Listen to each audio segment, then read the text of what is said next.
तो रही खबरों में आगे बढ़ते हैं। आज की एक और बड़ी खबर है आजम खान से जुड़ी। आजम के जौहर पर चलेगा बुलडोजर। आजम खान की भव्य यूनिवर्सिटी, यह है जौहर यूनिवर्सिटी, इस पर बुलडोजर चलने वाला है।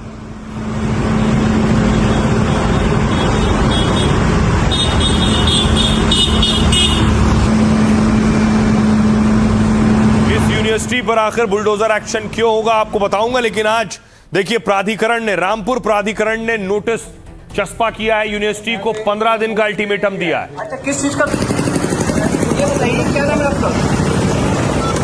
जी, अरे मैं तो एक नोटिस देने के लिए आया हूँ। अच्छा, किस चीज का नोटिस देने के लिए आए? भैया जौहर यूनिवर्सिटी का नोटिस मिला मेरे को। नोटिस कहाँ चस्पा करेंगे? अरे इस बात को हम तो अपना काम करने के लिए आए हैं। अच्छा, क्या किस चीज का नोटिस लाए? अरे इस बात ऐसा मत पूछो तुम, मैं अपना नोटिस देने के लिए आया हूँ। आप जो बात मैं ऑफिस। तो रामपुर प्राधिकरण की टीम नोटिस देने के लिए पहुंची थी। जब ये खबर फैली उसके बाद आजम खान की पत्नी पहुंची जौहर यूनिवर्सिटी में और वहां पुलिस मौजूद थी। उन्होंने पुलिस वालों को बाहर किया कि आप यूनिवर्सिटी के अंदर कैसे आ गए। यूनिवर्सिटी की तरफ से क्या स्टेप उठाया जा रहा है? कुछ 38 भवन टूटने के मैम आदेश हो गए।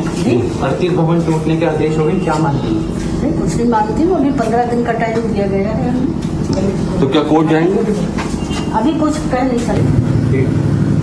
यहाँ हमारे बिल्कुल जाइए, और हमारे पास कोर्ट को ऑर्डर भी है कि जो बगैर इजाजत पुलिस यूनिवर्सिटी में लेके यूनिवर्सिटी की तरफ से क्या स्टेप उठाया जा रहा है? कुछ अब देखिए आजम खान तो फिलहाल जेल में, लेकिन आजम खान की जौहर यूनिवर्सिटी पर बुलडोजर चलेगा। यह है जौहर यूनिवर्सिटी। 40 में से 38 भवनों को गिराने का नोटिस दिया गया है। प्रशासन ने यूनिवर्सिटी को 15 दिन का समय दिया है ताकि वो समय स्वयं निर्माण हटा ले, नहीं तो कार्रवाई की जाएगी। आजम की जौहर यूनिवर्सिटी में कुल 40 भवन बने हैं। इसमें सिर्फ 2 भवन का नक्शा और एनओसी हासिल किया गया है। बाकी 38 भवनों का निर्माण बिना नक्शा पास कराए और बिना एनओसी के किया गया है। 2024 में विकास प्राधिकरण के दायरे में आने के बाद रिकॉर्ड खंगाले गए। अनियमितताएं सामने आने के बाद प्रशासन ने नोटिस देकर जवाब मांगा, लेकिन संतोषजनक जवाब न मिलने के बाद बुलडोजर एक्शन का फैसला हुआ। रामपुर विकास प्राधिकरण ने 38 भवनों को अवैध घोषित किया है। साथ ही इन 38 भवनों को गिराने का फरमान जारी कर दिया गया। प्रशासन का तर्क है कि यूनिवर्सिटी प्रबंधन नियमों से पूरी तरह वाकिफ था, क्योंकि उन्होंने 2 भवनों के नक्शे पहले जिला पंचायत से पास कराए। ऐसे में 38 भवनों के लिए नक्शा न लेना एक बड़ी लापरवाही है। 2019 में 26 किसानों ने जमीन कब्जाने का आरोप लगाया था। इसके साथ ही पीडब्ल्यूडी ने जौहर विश्वविद्यालय गेट पर आम रास्ते का बोर्ड लगा दिया। इसके बाद यह गेट आम लोगों के लिए खोल दिया जाएगा। जौहर यूनिवर्सिटी करीब 250 एकड़ क्षेत्र में बनी है। 2026 में यूपी विधानमंडल अधिनियम के तहत 2006 में यूपी विधानमंडल अधिनियम के तहत इसका निर्माण हुआ और उस समय उत्तर प्रदेश में समाजवादी पार्टी की सरकार थी। तत्कालीन मुख्यमंत्री मुलायम सिंह यादव 52 मंत्रियों के साथ रामपुर पहुंचे। भव्य कार्यक्रम में जौहर विश्वविद्यालय की नींव रखी गई थी और 2012 में इसे विश्वविद्यालय का दर्जा दिया गया था। बाद में जौहर विश्वविद्यालय को यूजीसी से भी मान्यता मिली, यानी यूनिवर्सिटी ग्रांट कमीशन से। जौहर यूनिवर्सिटी से आजम और उनके परिवार का लंबे समय से जुड़ाव रहा। अब बुलडोजर एक्शन का फैसला आजम खान के लिए एक बड़ा झटका है। सुनिए जरा क्या कुछ कह रहे हैं डीएम। जौहर विश्वविद्यालय के अंदर जो निर्माण है वो नियमानुसार नहीं हुआ है। इसकी जांच कराई गई थी। प्रथम दृष्टया ये संज्ञान में आया था कि भवन बिना मानचित्र स्वीकृति के बनाए गए हैं। दूसरे क्रम में उनको नोटिस जारी किया गया था। आरडीए इस निष्कर्ष पे पहुंचाई कि विश्वविद्यालय में 40 में से 38 भवन बिना मानचित्र स्वीकृत किए बनाए गए थे और उस क्रम में उन पर ध्वस्तीकरण का आदेश जो है पारित कर दिया। निर्धारित अवधि समाप्त होने के बाद आरडीए के द्वारा ध्वस्तीकरण की कार्रवाई। ये सड़क जो बनी है तो पब्लिक के लिए बनी है, तो इसलिए हमने इसका बोर्ड लगाया। अभी गेट के बाहर आज बोर्ड लगाया है। 2-3 बोर्ड हम अंदर भी लगाएंगे कि ये पब्लिक का रास्ता है, आम रास्ता है, इसको पब्लिक यूज करते हैं। अब इसको कोई भी आम आदमी यूज कर सकते हैं? इसे आम आदमी यूज कर सकता है, उसमें किसी को कोई दिक्कत नहीं। जो जाना चाहे उस रास्ते से अपना प्रयोग करके जा सकता है, क्योंकि ये गवर्नमेंट का रास्ता। अब देखिए क्या कहा गया कि जहां यूनिवर्सिटी बनी है वहां प्रशासन ने एक बोर्ड लगा दिया है कि अब ये आम रास्ता है, आम लोग इस जगह को आम रास्ते की तरह इस्तेमाल कर सकते हैं। ये लिखा हुआ है, ये आम रास्ता है, यानी यूनिवर्सिटी के अंदर से होते हुए लोग गुजर सकते हैं, आगे रूट ले सकते हैं।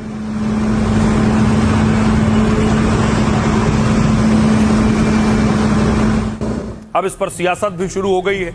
अलग अलग सियासतदान देखिए क्या कह रहे हैं। खुद आजम खान की पत्नी, नोटिस के बाद आजम खान की पत्नी ताजीन फातिमा यूनिवर्सिटी पहुंची।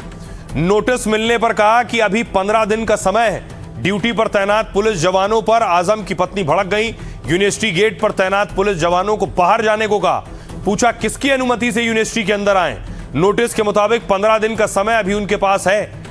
जौहर यूनिवर्सिटी को नोटिस पर अखिलेश बीजेपी संघ पर भड़के। भाजपा को शिक्षा में भी सांप्रदायिकता नजर आती है। शिक्षा, शिक्षक, शिक्षार्थी और शिक्षा के बाद मिलने वाली नौकरी भाजपा के एजेंडे में है ही नहीं। भाजपा अपने अनरजिस्टर्ड संगी साथियों के अवैध भवनों को कब ढाएगी? जब संगी साथी ही अपंजीकृत हैं तो उनके भवन, कार्यालय, संस्थान कैसे जायज होंगे? इमरान मसूद कह रहे हैं कांग्रेस के सांसद ने नोटिस पर पलटवार किया। बुलडोजर एक्शन को लेकर सरकार पर तीखा हमला किया। इमरान ने कहा कि इससे छात्रों के भविष्य पर आघात पहुंचेगा। उच्च न्यायालय और सर्वोच्च न्यायालय से स्वतः संज्ञान लेने की मांग की है। सुनिए जरा सियासतदानों। आप लोगों को मालूम है, अखबारों में सब आ गया है बस, और मुझे कुछ नहीं करना। अभी 15 दिन का टाइम दिया गया है हमें। तो क्या कोर्ट जाएंगे?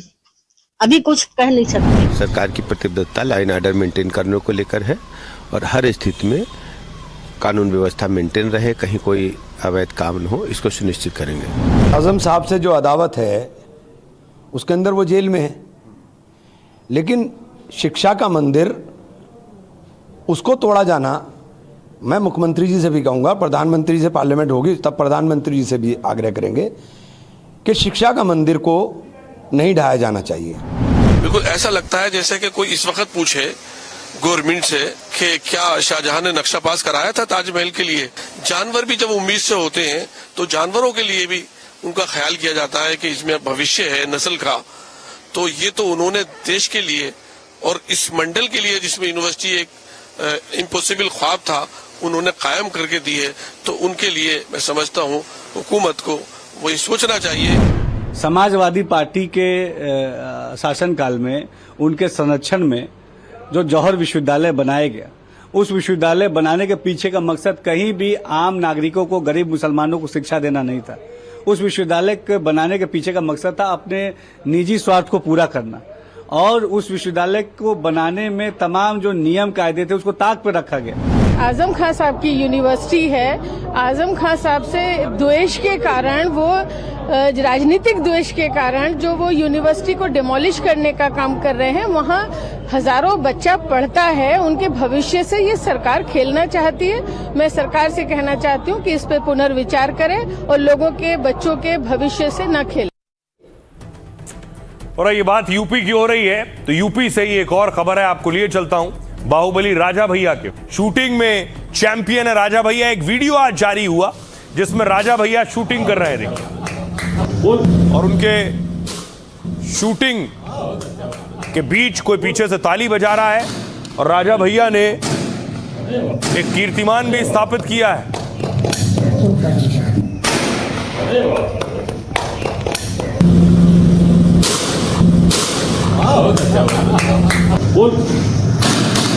खेल खेल अरे वाह अरे वाह अरे वाह। देखिए राजा भैया एक हाथ से फायर कर रहे हैं। इससे पहले राजा भैया की एक तस्वीर आई थी शस्त्र पूजा की, जिसको लेकर बहुत बवाल भी हुआ था।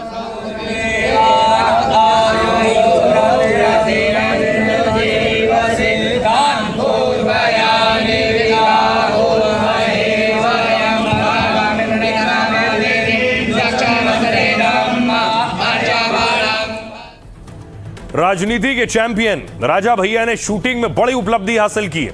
उन्होंने यूपी स्टेट शूटिंग चैंपियनशिप में तीसरा स्थान पाकर कांस्य पदक जीता और इस प्रतियोगिता का आयोजन दिल्ली के doctor Karni Singh shooting range में हुआ, जिसमें बाहुबली राजा भैया ने बतौर प्रतियोगी संख्या 71 हिस्सा लिया। इस प्रतियोगिता में उन्होंने 25 पॉइंट बनाकर शानदार प्रदर्शन किया। उनकी शूटिंग का वीडियो सामने आया जिसमें वो निशाना लगाते दिख रहे हैं। प्रतापगढ़ की कुंडा सीट से विधायक राजा भैया हथियारों के शौकीन हैं। पिछले साल दशहरे पर उन्होंने 200 से ज्यादा हथियारों का जखीरा दिखाया। राजा भैया ने एक इंटरव्यू में बताया कि कि उनके पिता भी एक शूटर रहे और उन्हीं से प्रेरित होकर राजा भैया ने भी शूटिंग शुरू की थी। राजा भैया का जन्म प्रतापगढ़ की भद्री रियासत के राज परिवार में हुआ था। उनकी बड़ी बेटी राघवी सिंह भी शूटिंग में स्टेट लेवल की चैंपियन रही। राजा भैया कुंडा से 7 बार विधायक और 5 बार यूपी कैबिनेट में मंत्री रहे। उन्होंने जनसत्ता दल पार्टी बनाई और जिसके वो अध्यक्ष हैं। प्रतापगढ़, सुल्तानपुर जैसे कई जिलों के क्षत्रिय वोट बैंक पर उनकी पकड़ है। राजनीति के साथ ही उन्होंने अब शूटिंग में भी बड़ा मुकाम हासिल कर लिया है। आइए अब बारी है लाइफ का फंडा की।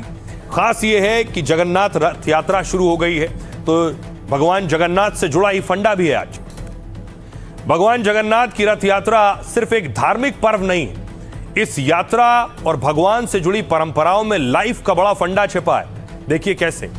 मानवता और समानता।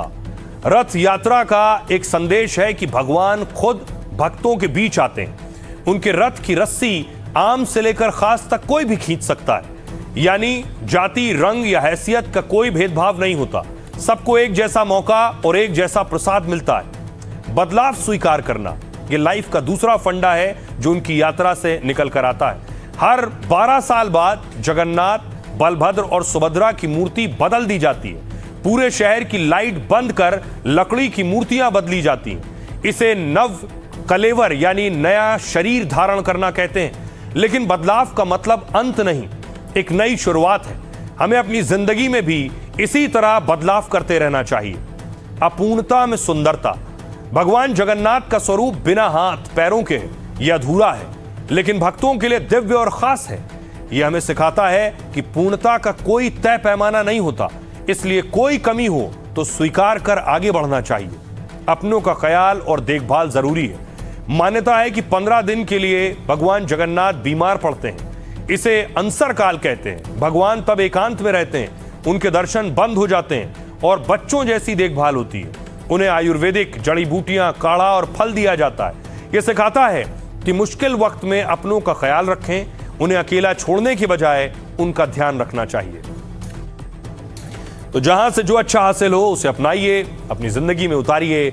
अपना और अपनों का बहुत बहुत ख्याल रखिए। रुक रहे हैं ब्रेक के लिए।